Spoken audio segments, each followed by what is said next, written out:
Welcome, everyone, to another Media and Communication webinar. I'm Rodrigo Silva. I'm the Communications Manager at Cogitatio, and today we are exploring media control, bottom-up resistance in the digital age we are now living. The event also serves to launch, to discuss, to explore the thematic issue we published in the journal Media and Communication, our open access journal. I will soon share the link with our audience on the chat. And today, to help us, we have the co-editor of our issue, Olga Dovbysh, from the University of Helsinki in Finland, two of our authors, Masduki from the Universitas Islam Indonesia, and Litvinenko from FU Berlin in Germany. We also have the pleasure of welcoming Veera Laine from the Finnish Institute of International Affairs in Finland. Veera will be our discussant today. To you all, thank you for your presence here today. Before we kick off the event, let me give you some previous notes on today's webinar. So this is our order of presentations. Olga will go first to contextualize the issue, give us a little kickoff of the webinar. Then we'll be hearing from our two authors. Veera will provide our concluding remarks, and then we'll go to the discussion and Q&A part of our webinar. And so to our audience, if you have any questions to our speakers, you can use the Q&A format on the bottom of your screen. If writing a question, please indicate the person to whom you're directing the question. We will pass them on in the end of the webinar. Also, if you are on Twitter, you can follow our handle, Cogitatio Mag, to keep in touch with our call for papers, with our publications, the impact of our research, our events. So do feel free to follow us if you're on Twitter. And without further delay, I will now give the word to Olga and wish you all a very pleasant webinar. Olga. Thank you very much, Rodrigo. Hello, everyone. And it's my pleasure to open this webinar tonight. And I'll speak some words about the special issue and about the topic we focus on in this special issue. So the idea of this special issue was born at the workshop called Media Control as Source of Political Power in Central and Eastern Europe, co-organized by Research Center for East European Studies at the University of Bremen and Russian Media Lab Network.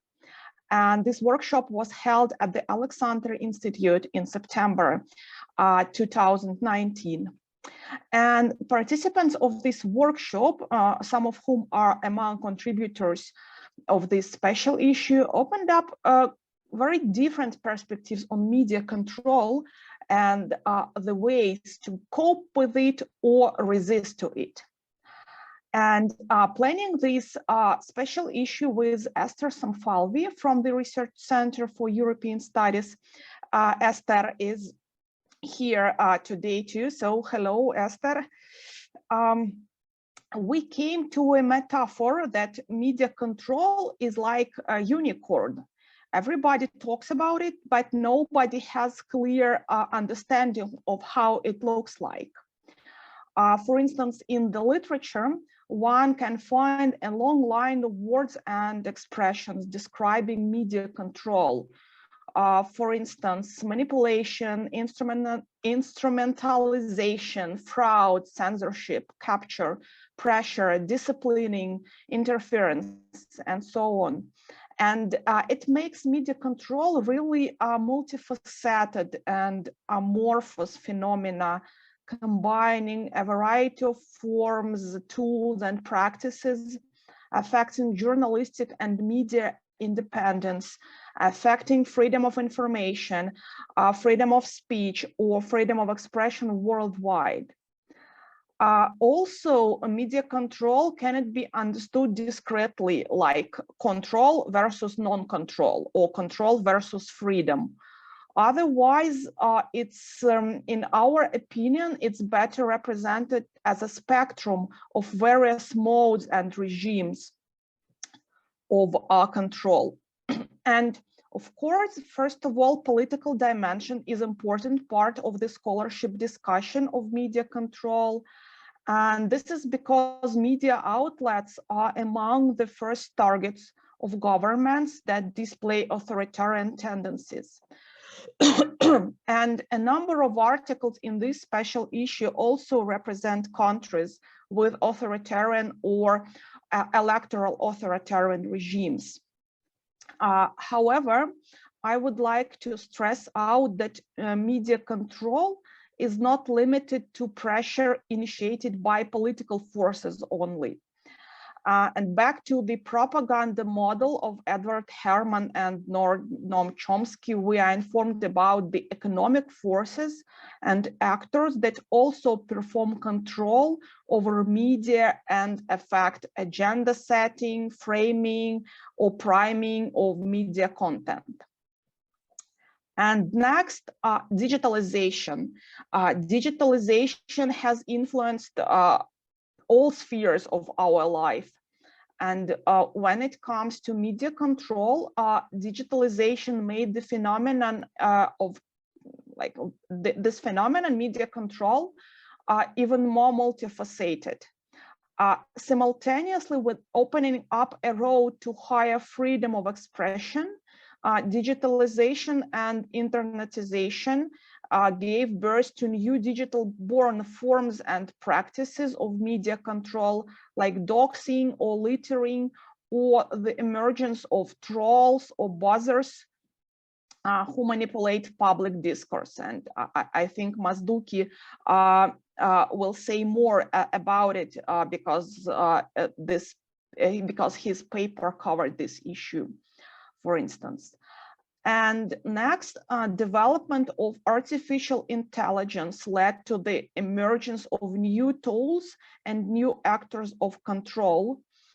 For instance, the power of algorithms in the decisions that these non-human actors make via prioritization, classification, association, and filtering of data leads to immediate dependency on algorithms and the leverage of algorithmic power over journalistic practices and online information dissemination.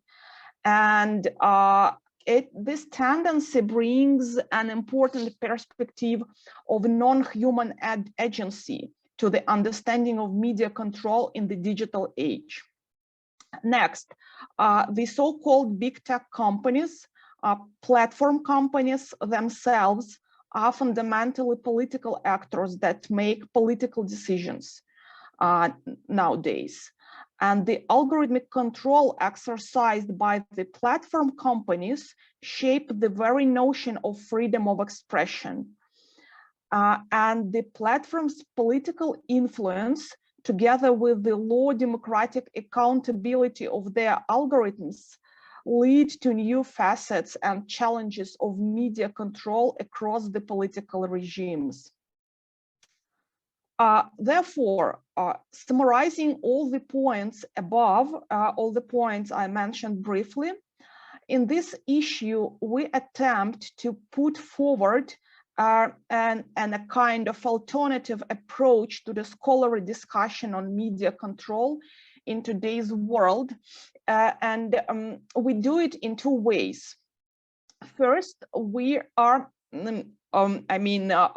together with our authors, are trying to reassemble often a kind of reductionist notion of media control from a more critical perspective, as that this phenomena might have various modes and regimes. And second, this thematic issue brings a so-called micro perspective into understanding and theorizing of media control.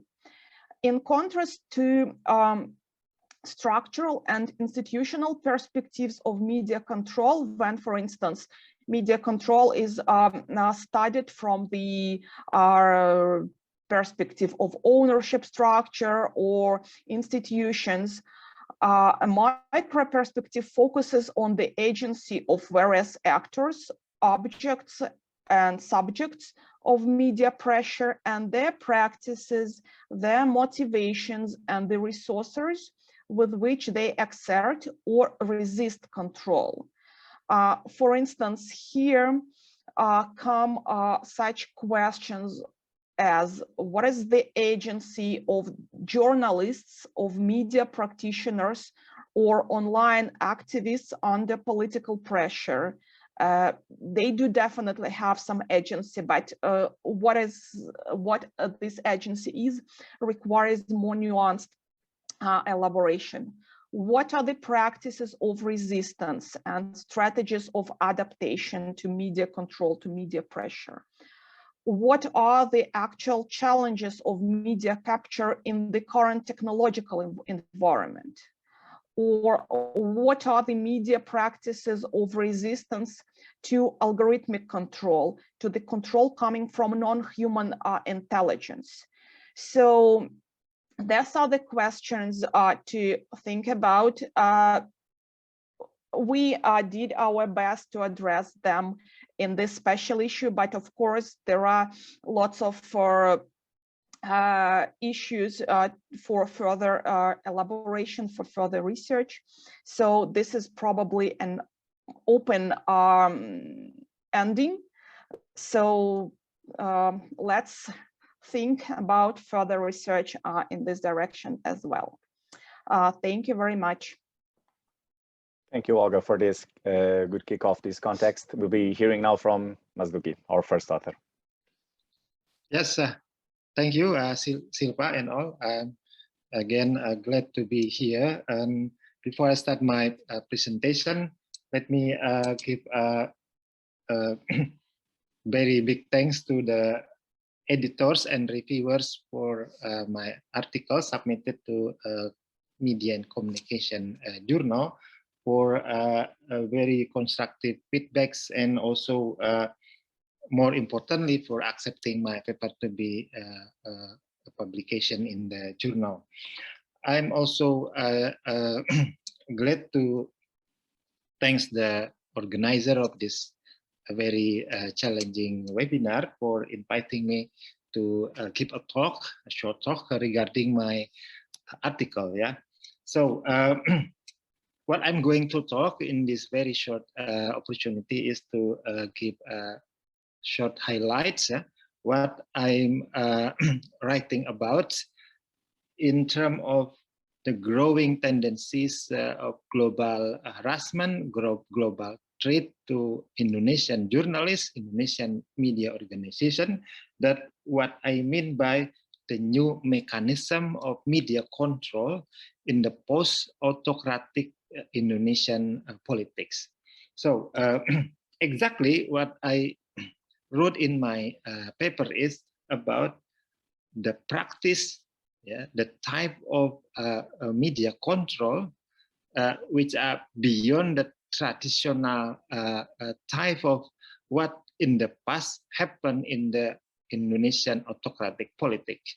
If I might give you an comparisons, before Indonesia go to the more democratic political system in 1998, there was a strict control, direct control from government to the press organization and to the media, for instance, by applying strict regulation, direct censorship, and direct ownership to the media. However, when we got a more democratic politics following the fall of the Suharto's autocratic power in 1998 to this present day, when the digital media platform is arising, is increasing in Indonesia, there is the changing of media control from the state intervention, from the direct control of political authorities to the what I mean by non-state actors, namely a buzzer, we call it in Indonesia as social media buzzer, which are working for politicians and for the acting government to harass, to control the content, the individual, and the organization of media. So what are the practice here of media control? I try to look at the three cases in Indonesia. The first case is experienced by Indonesia Leaks. It's perhaps more or less like WikiLeaks, but this is the Indonesian version of WikiLeaks is a collaborative investigative journalist in Indonesia who try to, perform their responsibility, their idealistic mission to investigate a critical abuse of government. This case happened about 2 years ago when the Indonesia League published investigative report concerning the malpractice or corruption done by the Indonesian police top leaders. And at that time, there was a harassment, there was a control applied by the government, but not directly by them, but they recruit the social media buzzer to bully it, not only to bully it, but to practice doxing, surveillance, and also to keep like personal intimidation to the journalists. That's what happened with Indonesia League. The second case study I put from the experience by a leading Indonesian investigative magazine, namely Tempo. Tempo is a legendary magazine, news magazine in Indonesia, which regularly publish investigative issues. And when they try to publish issues about, like cronyism, coalition of political leaders to, co-opted, not only at Jakarta capital, but at some province, the Tempo magazine always experience such kind of harassment that what I mentioned also happened to Indonesia League, not directly organized by the political authorities, for now Jokowi's administration as a president, but Jokowi and his supporters recruit the social media buzzer to intimidate the Tempo organization and the magazine journalists. And the third case study I put for my article is that of experience by the Watchdog. The Watchdog is the only digital and startup news companies which has outside the mainstream media organization model in Indonesia. This Watchdog only publish in YouTube their investigative news and benefit from the very growing number of Indonesian digital media users. What I put the case of them is about their coverage on the corruption, their coverage on the critical issues behind the energy companies in Indonesia's top politician linkage in terms of business and political connection. So the experience of media control happening to the Watchdog a bit similar with what experienced by Tempo, what experienced by Indonesia League that I already mentioned earlier. So in terms of the type of harassment itself, what I find from my intensive observation from the literature, it's observation from the news media publication in the digital platform, as well as from my in the interview with some informant, there are at least 5 types of what I mean by non-state based media control here. The first one is what I mentioned earlier about the doxing. The doxing is the most popular form of controlling media and journalists in Indonesia now, because everyone can do that, either directly connecting as a supporter or paid social media buzzer to Jokowi's political administration, or either a voluntaristic citizen, which are just trying to, make their job, get money independently from the political supporters linkage to Jokowi. The second form of media control I found was the surveillance, the engagement of anonymous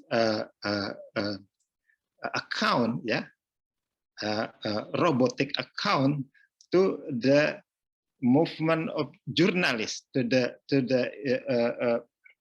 individual personal data of the journalists, which are later on exposed in such a manipulative way of publications. The third form of media control is hardware and software exploits, and the next form is the fake domain. I found that so many fake domain exist in Indonesia, created by the buzzer itself, in terms of to exposing a manipulative data, and to counter, at the same time, to counter the credible, the investigative news published by, for instance, Tempo, by Watchdog, and also by Indonesia Leaks. And I found also that so many partisan websites created by the same actors. And finally, they also organize like personal intimidation, which not only involve, the ordinary citizen itself, but also involve the politician. The police, the police institution. For instance, what experienced by Abdul Manan, I found it is very interesting and very controversial, was case for the public is when Manan lead the Indonesia League, one day after the investigative news published, he arrested by the police in the name of, what we call in Indonesia is the what in English, I'm not sure exactly the term, pencemaran nama baik is like he considered as publishing fake information about the police top leaders, but in reality, his colleagues as an investigative journalist published the real fact about the issues. That's a kind of control. What I mean here by controlling media and journalists in the digital and in the social media political environment of Indonesia. Well, to conclude my presentation today,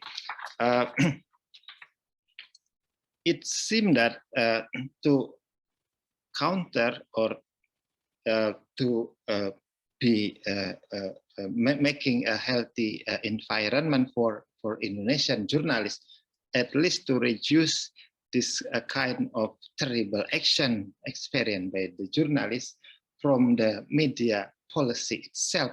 There is the need, like international pressures from media activists, from international regulator to Indonesian authorities to reform the internet law, which is now exists as a tool of government to reduce criticism. We have already a press law. We have already a broadcasting law, which are considered as very good law for supporting a plurality of media, freedom of expression. However, this law still or remain as the analog-oriented law for the media ecosystem. We need a very specific law, which, for instance, can address the issues of disinformation, fake news, partisan website, which is now undergoing idea of adopting the law by the parliament, but we need to foster advocacy to accelerate the finalization or the enactment of this law. Well, I have some other information or some other insight about my paper that concerning the limitation of time. Perhaps I can add my information later on. Thank you for the attention, and back to you, Silva. Thank you, Masduki, for your presentation. We will be hearing now from Anna Litvinenko from FU Berlin. Yeah, thank you very much, and thank you also goes to Olga and Esther for editing this special issue, and also for the journal, for the editors and reviewers. It was a pleasure working with you. My paper is titled "Redefining Borders Online: Russia's Strategic Narrative on Internet Sovereignty." And there, I really like this metaphor Olga brought up with the unicorn everybody's talking about, but nobody knows what it is. So I wouldn't say that it's kind of, you know, that fairy as a unicorn, but it is also this concept of digital sovereignty. It's also something that everybody is talking about, especially in the last 2 years, I would say, because before that it was more, you know, a prerogative of some more like restrictive regimes like Iran or China, who were talking about the internet sovereignty. But right now we see also in the European Union initiatives, and this concept of digital sovereignty has become kind of, you know, something really trendy in internet governance. But interestingly, when we talk about it, different countries mean something different by it.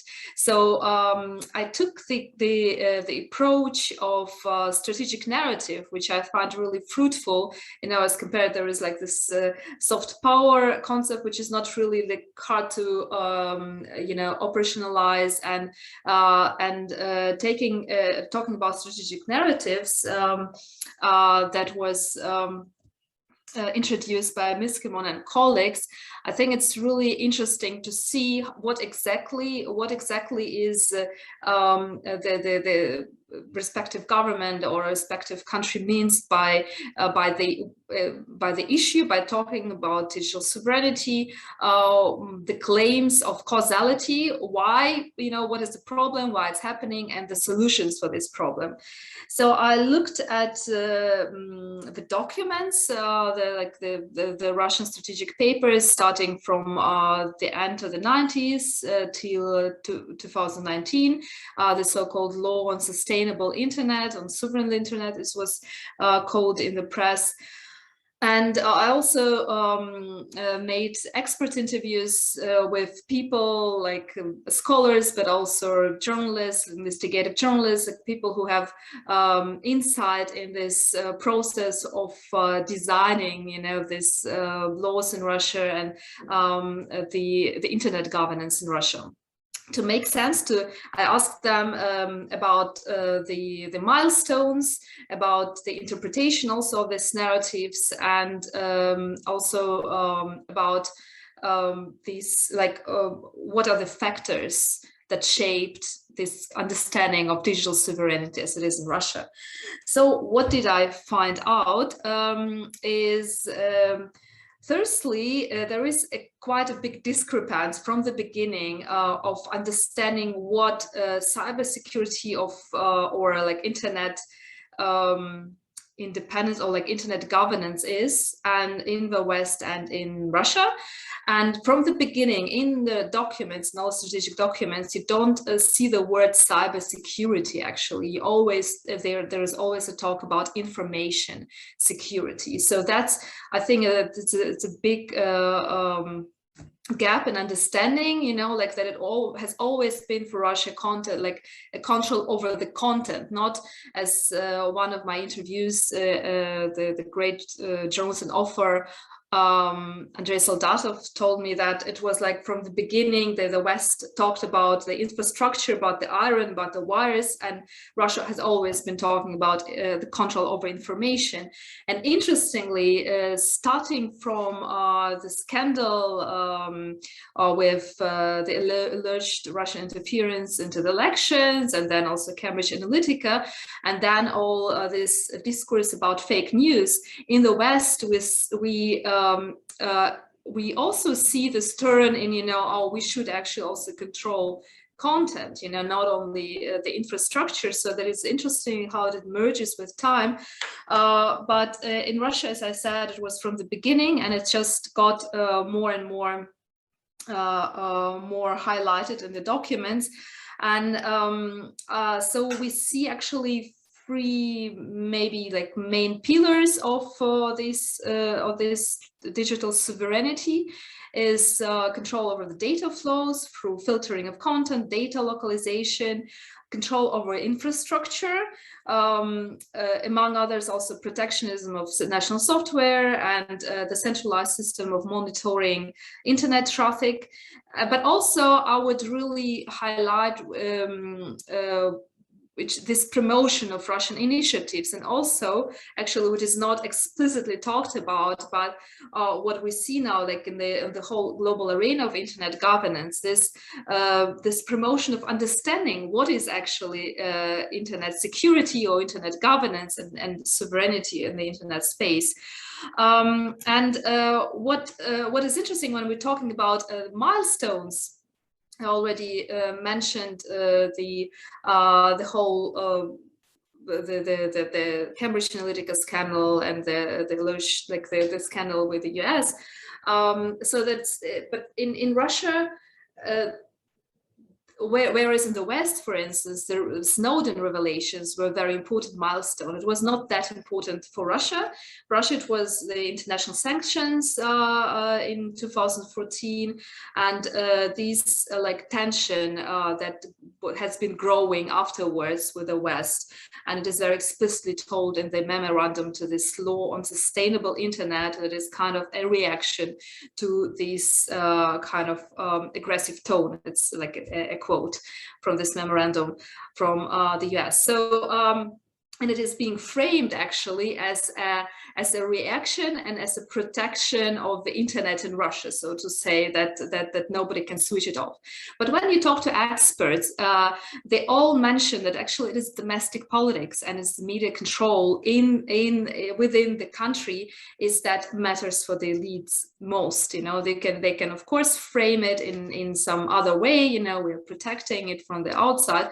But actually, it is specifically the possibility of just-in-time blocking of internet in particular cases of some unrest, social unrest in the region. So it is actually the Russian internet is so decentralized that it is quite impossible right now to kind of block it all. So or build a kind of a firewall, a great Chinese firewall, because it's the architecture and the historical trajectory of the network in Russia that doesn't allow it. But what these devices monitor and blocking devices allow is like blocking it through just in time, you know, for some particular reason. So why this strategic narrative, or why it is important actually for the global internet governance and for the future of cyberspace actually to look into this understanding of concepts and what and to compare them and to understand them better, is that, for instance, this concept, like the Russian one, is very much there is this diffusion of norms and of understanding of narratives. And as far as the Russian network is so decentralized, it's very much like compared, like you can't copy paste the Chinese experience, but you can copy paste the Russian experience, so to say, because that's why I think this case is so important for the internet governance. And I guess that is important, especially right now when we are talking about also in Europe about digital governance, to kind of, you know, understand what we're meaning by that. In Europe, it is more about like the people is the sovereign. This is the official, like, you know, the idea, but it is not really concrete, or, you know, like we don't really understand what does it mean. Whereas in some other contexts, you already have this, you know, very specific understanding how it is being translated into mechanisms and media control mechanisms. That was my short presentation. Thank you for your attention. Thank you, Anna. Thank you. We now end our authors' presentations, and we will be hearing now from Veera, Laine. The floor is yours. Thank you so much, and thank you for the invitation to this impressive seminar. I feel really honored, and I would also like to express my thanks for the editors of this issue, because I really think that you have tried to tame this unicorn with these articles, and I really think that it's a great and extremely interesting publication as a whole, and really tackles the problem of various agents in this sphere quite in a great way. So it has that wide of a scope that I would really encourage everyone online now to really read what it has to offer. And thank you also, Rodrigo, for hosting this seminar. I would like to mention shortly that my own background is actually in political history, and I'm not primarily a media scholar myself. I'm a Russia scholar, but I do have a strong interest to media and society, and especially from the perspective of these authoritarian changes in governance and how that shows in the sphere of media. And of course, I personally think that the recent history of media developments, especially in Russia, they do also demonstrate these multiple challenges that media freedom is actually experiencing, that it's not only political or ideological, but also these financial constraints. And since the late Soviet years and the policy of glasnost, this openness policy, we have come a long way. And after that, when the ideological control was eased, then the sort of financial problems were next in line, so that you could take as much media freedom as you could swallow, but then the financial side was the more burning one. And then coming closer to this time that we live in, of course, this we see as the Russian example shows, that the ideological freedom is sort of shrinking again. But today, I think we will discuss this sort of digital age and how the media environment has changed profoundly and irreversibly in the whole world. And I think this seminar approaches a quite important question, namely the media control and the ways how to resist it. I will briefly raise maybe two perspectives related to the papers and the presentations that we already heard, and then ask specific questions to our speakers today. And first, I would like to maybe state this, I don't know if it's self-evident, but when we speak about control, we inevitably speak also about power.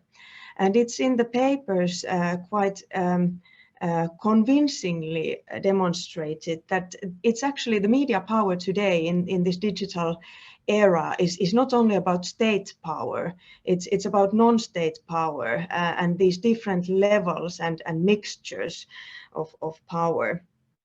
And there are also various actors that compete over this power and how to use the power to control media for different reasons. First, like in Anna's paper, there is this idea of state power strongly present, and the state power that aims to control media and the whole internet with laws and regulations. And how these means of state power also develop as the digital technologies develop.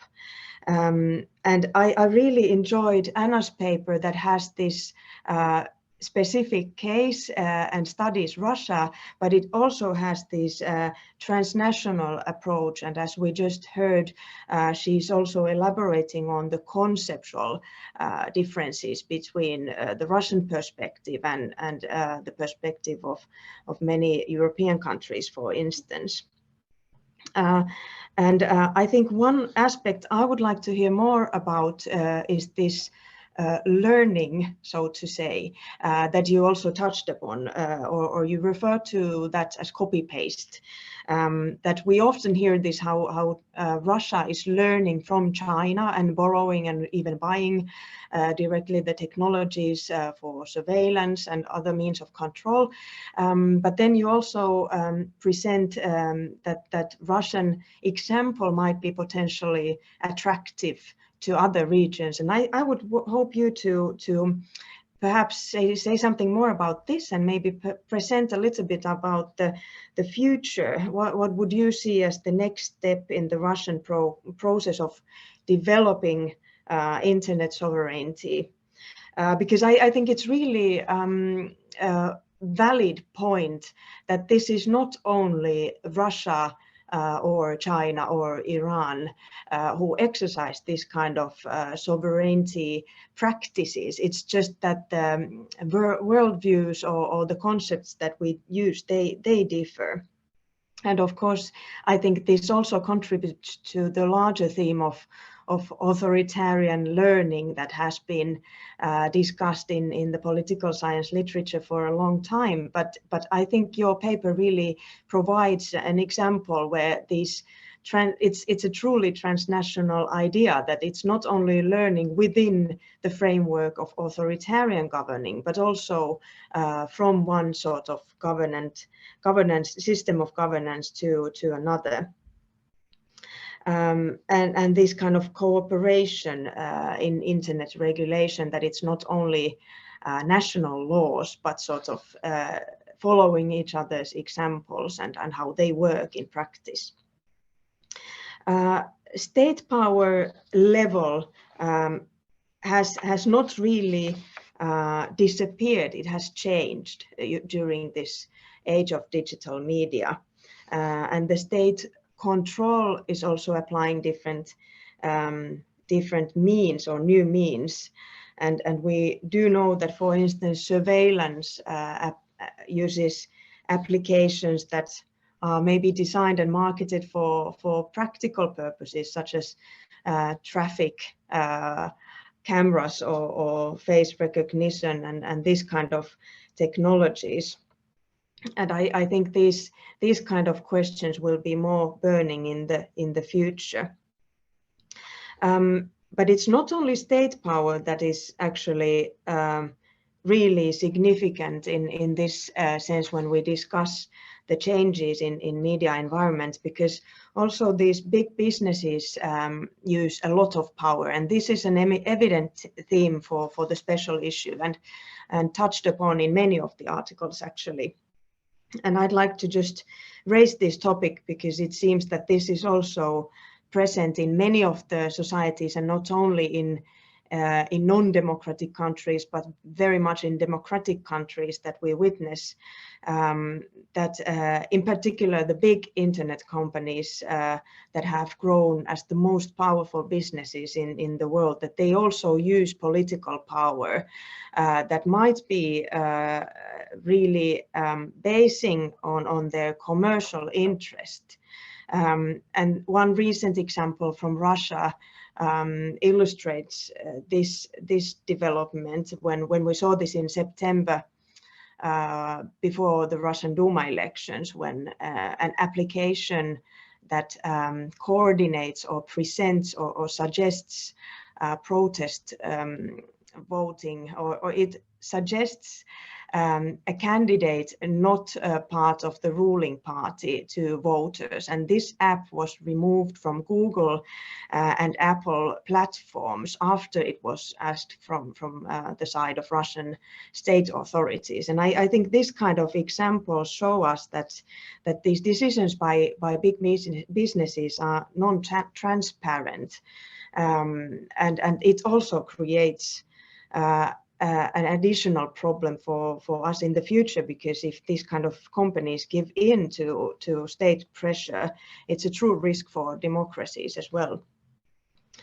And finally, of course, there is also the level of small and medium-sized businesses, but more importantly, perhaps in this regard, the power of individuals has also increased. And this is the second theme that's present in many of the papers of the issue, and also brings us closer to Masduki's excellent paper on individuals and how they face digital threats, and how they perhaps what kind of individuals are able to produce that kind of threats as well. And initially, I think the positive or the optimistic reading of digitalization of media, it was or used to be, or may still be, that it's also creating a situation where individuals have better access to information, and they will be able to produce information and share it themselves, which would increase freedom. And now the diminishing role of traditional media as kind of gatekeepers has also produced or introduced new problems. For instance, this misinformation, disinformation, malign information campaigns, or trolling, or boosting any sort of unreliable information online that we also see now during this COVID-19 pandemic. And this also causes these claims for censorship also in democracies, even if that might prove counterproductive in the end.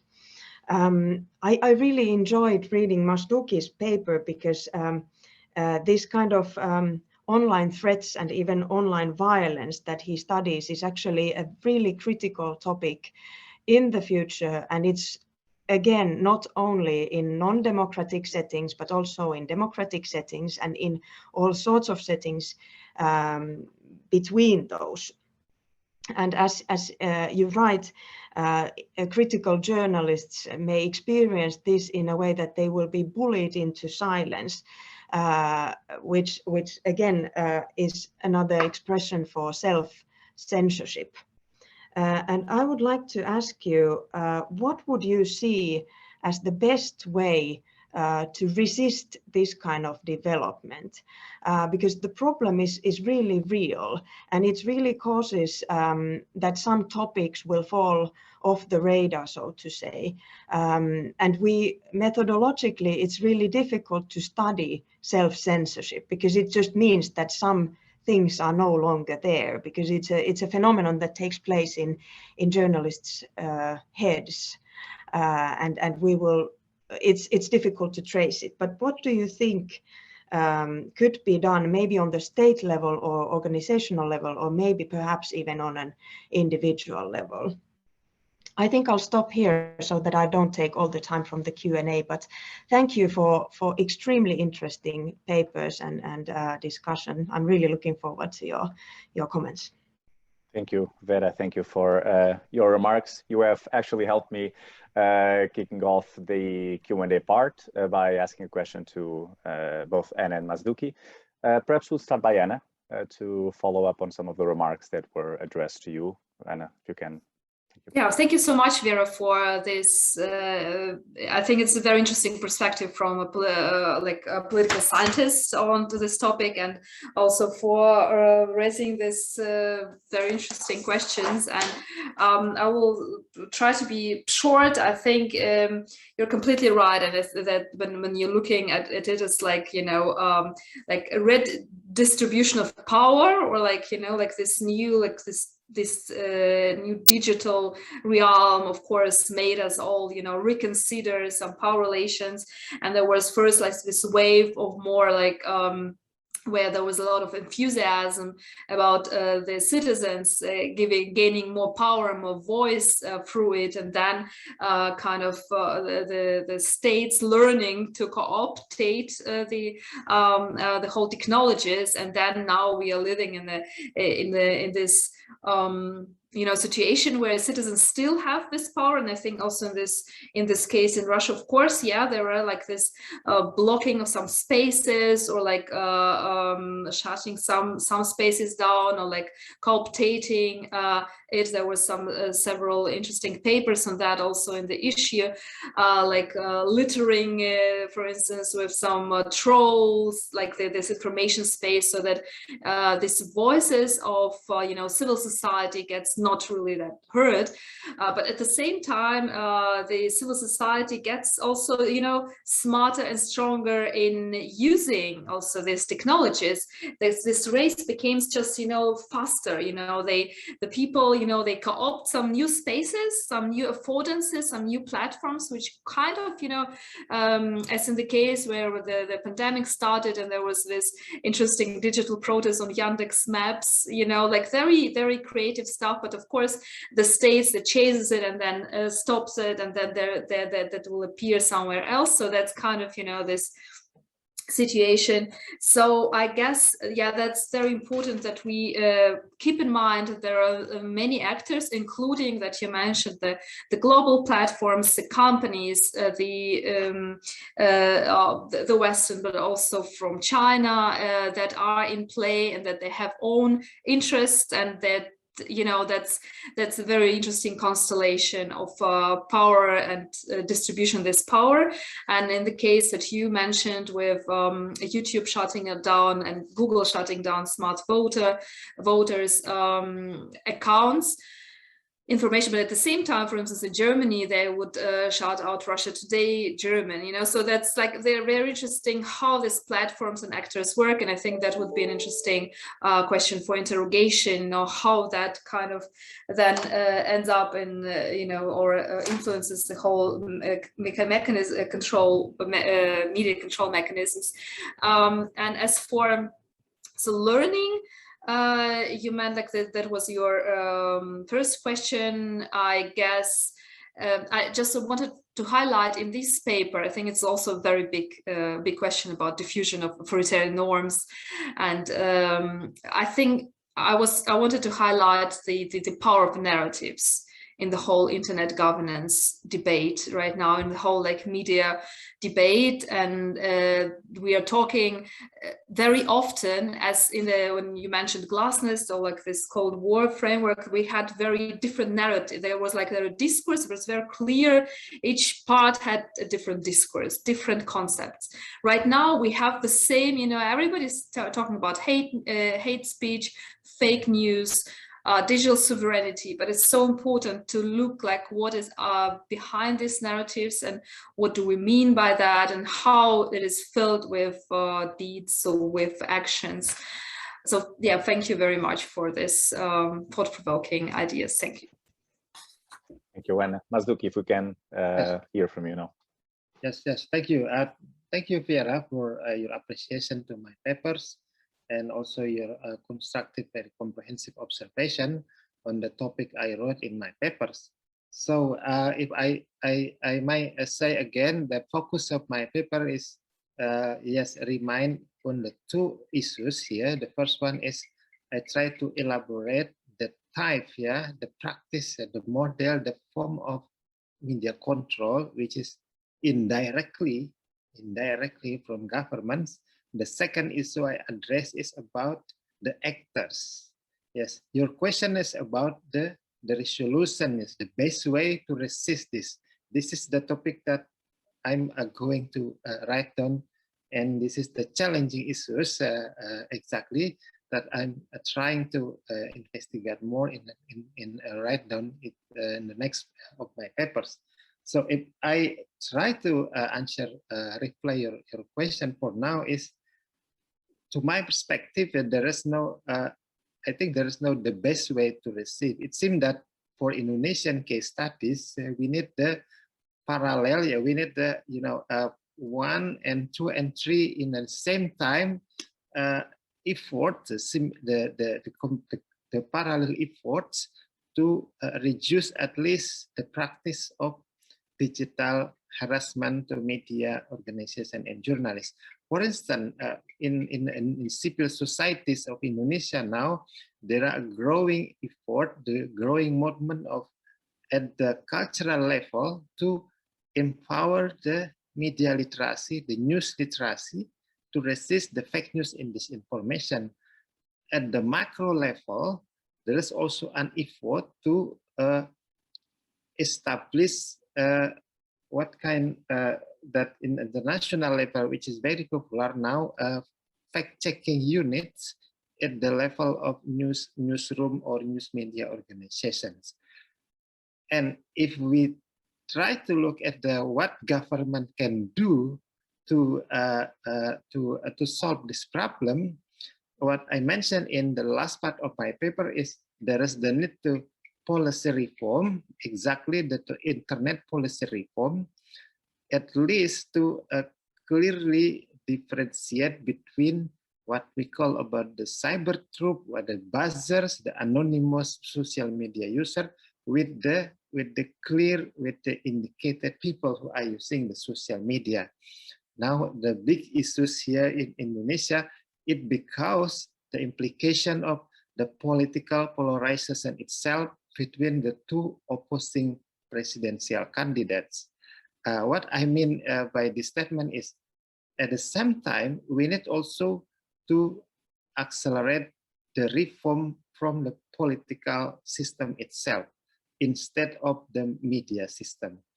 Lastly, if I try to observe what now is trying is experiencing by Indonesian journalists and also media regulator is to form, to create safety protocol for individual journalists. That's what I can see now in Indonesia, which receive a more international support for this kind of individual-based effort. But thank you again for your appreciation, and look forward to discuss more on the issues of post-authoritarian and digital-based media and journalist violence in the next collaboration. Thank you, Silva. Thank you, Masduki. I would like to conclude the webinar with a question for Olga, but first I'm going to read a question to Anna from the audience. Let me just read from Ekaterina Grishaeva. She asks, Anna, I would like to know how you consider the role of religious actors in shaping the national concept of sovereign internet. Can we consider the activities of religious actors in this area as an additional factor? There was an example in Cyrillian, which I do not know, but I'll trust you, Anna. Thank you. Yeah, so thank you so much. Thank you for this question, Ekaterina. Yeah, she mentioned the League of the Secure Internet. So I'm not sure if you can consider it to be a religious organization, but I think that's for sure a tool of the government, because it's kind of like governmental organization, like, or near to the government, which kind of, you know, positions itself to be a civil society, or like, you know, a non-governmental organization, like a, you know, movement for the secure internet. And this is a very interesting example of what Veera was talking about this learning from China, actually, I would say, and also when we look at what kind of, you know, narrative, or like what kind of their mission is, they say, yeah, we fight hate speech, we fight aggression on the net, you know, so what's not to like, in the sense that it's very much the same, like discourse. They borrow the discourse from like this international discourse about fighting fake news. But of course, what if you look exactly what are being, you know, complained about, etc., then you see actually then very much this governmental protectionist and then and like media control goals behind it. So thank you for bringing it up. It's a very important tool, you know. I'm not sure if it's how it will develop itself, but sure, it plays a role. Thank you, Anna. So for concluding all this webinar, Olga, as one of the co-editors of this issue, you mentioned in the beginning of the webinar the need for further elaborations concerning this topic, and for the academic segment of our audience, the majority, if you had to relaunch the issue now, how would you do it? So asking in other terms, what are the next steps concerning the research on media control and resistance worldwide?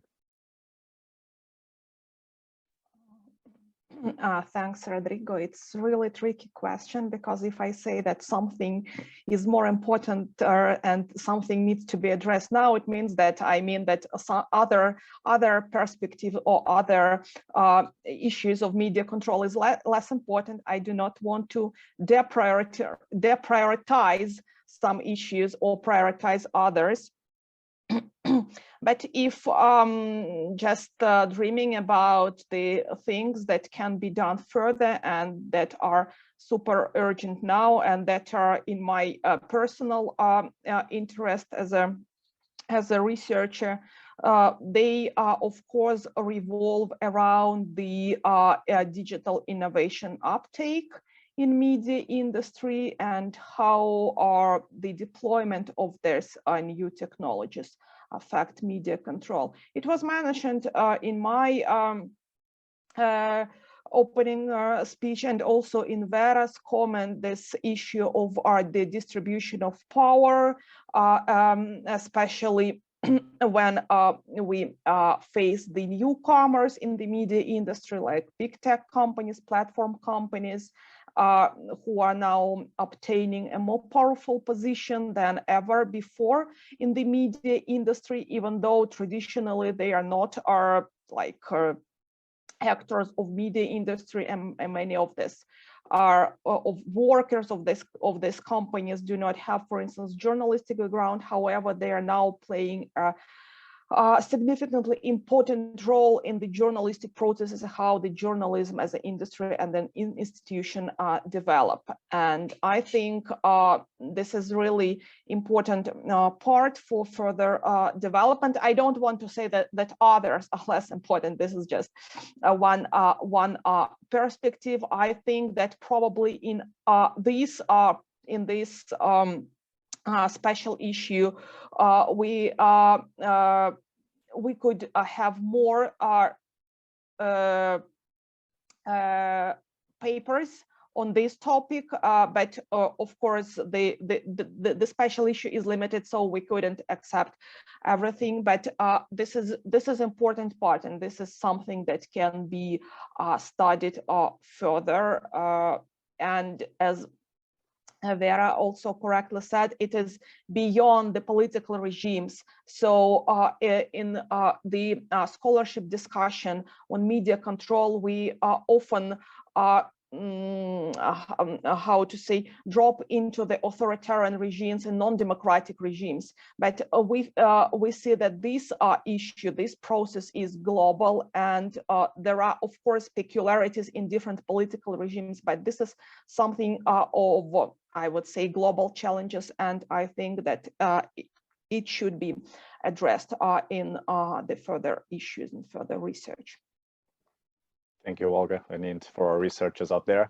I would like to thank the participants and the audience for today's webinar, Olga and Esther Somfalvi as well for helping me organizing this webinar, to Masduki, Anna for presenting your articles, and of course, Veera for your remarks and your questions. I would like also to thank our audience for the questions and the engagement with our speakers. Two concluding notes.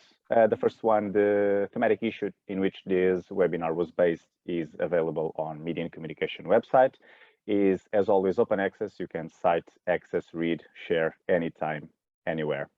The second note, this video will be uploaded to our YouTube channel. Both our speakers, the audience that was here today and not, will be notified once the video is on. And so to finalize, thank you to our speakers, thank you to our audience. See you in our next webinar. Thank you. Thank you very much. Thank you. Thank you. Thank you. See you.